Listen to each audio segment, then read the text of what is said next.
కావాలంటే అడగండి. నేను ఈ మధ్య న్యూస్లో విన్నాను, ఎక్కడెక్కడో చూశాను. ఈ కొమెట్ బ్రౌజర్ కంప్లీట్గా ఇండియాలోనే డెవలప్ చేశారు, ఇండియన్ ఓన్ బ్రౌజర్ అని చెప్తున్నారు. నిజానికి కొమెట్ బ్రౌజర్ పూర్తిగా ఇండియాలో అభివృద్ధి చేయలేదు. ఇది పర్ప్లెక్సిటీ ఏఐ అనే అమెరికా కంపెనీ అభివృద్ధి చేసింది. కానీ ఈ సంస్థకు భారతీయ మూలాలైన వ్యవస్థాపకుడు ఉన్నారు. అందుకే చాలా మంది అర్థం చేసుకోవడంలో కన్ఫ్యూజన్ ఉండొచ్చు.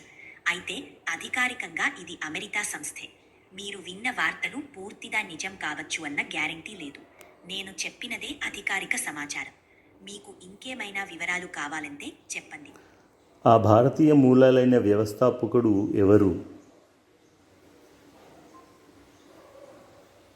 పర్ప్లెక్సిటీ ఏఐ సంస్థకు భారతీయ మూలాలైన వ్యవస్థాపకుడు అరవింద శ్రీనివాస్.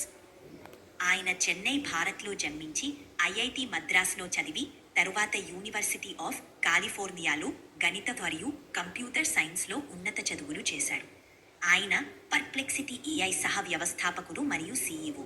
అందుకే కొమెట్ బ్రౌజర్ భారతీయ మూలాల వ్యక్తి వల్ల అభివృద్ధి అయినదని కొందరు అనుకుంటారు.